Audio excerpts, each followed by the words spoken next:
All right, one of the things we have to do in the world today is we have to primarily understand the three monotheistic religions of the world. Out of the nearly 7 billion people that populate this planet, there are three major monotheistic religions. Mono meaning one, theistic meaning God, a belief in one God. And those three monotheistic religions are Judaism, Christianity, and Islam. Now, first of all, before we go any further, what is a religion? Let's get on the same page with that. A religion, by definition, is an organized set of beliefs. It is a system in which a set of beliefs can operate and be experienced. And in that system, we call that a religion. We need the word religion. We need a system in which to ascertain our beliefs and evaluate them and discern them in light of other things.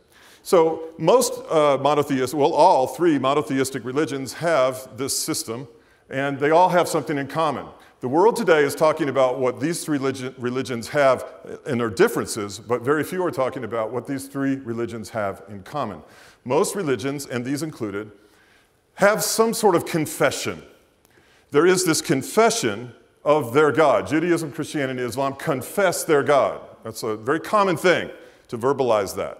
In Judaism, you see this in the Shema, Deuteronomy chapter 6. In the Old Testament, it says, "Hear, O Israel, the Lord our God is one." They confess their God. They speak him out and define who he is.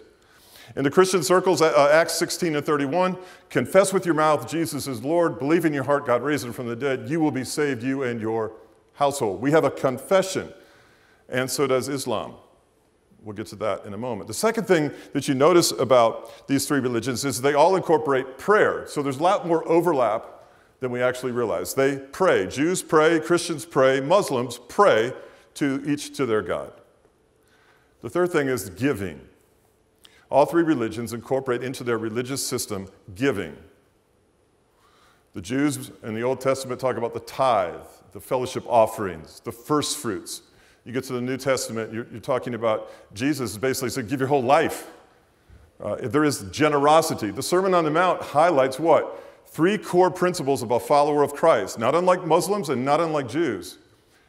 Disciples give, and they fast, and they pray. Give, fast, and pray.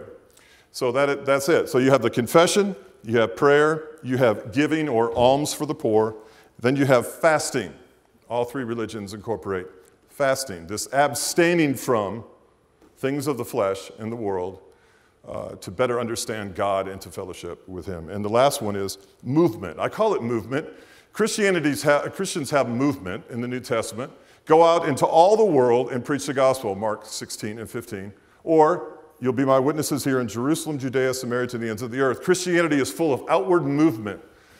Abraham was all about movement. Go to the promised land, the land that I will show you, the land flowing with milk and honey.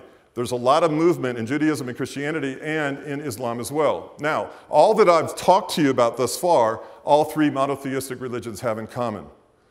Islam has formalized theirs, and we know their commonality to the other religions known as the 5 pillars of Islam.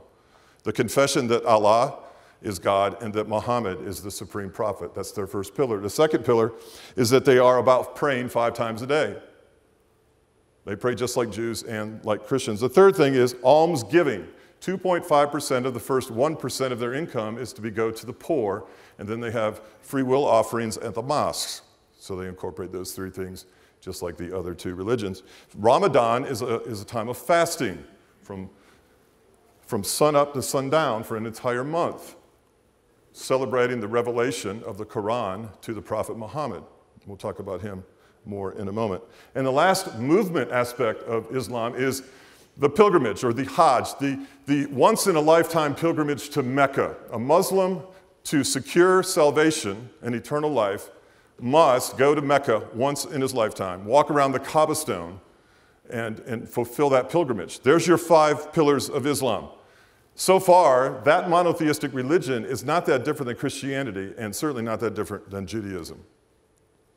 The point we have to make here to start out with, if we truly want to understand one another's beliefs, and to respect one another, and to understand one another, and to interact with one another with gentleness and respect, we have to know that we have a great deal in common. Judaism, Islam, and Christianity. A great deal of overlap.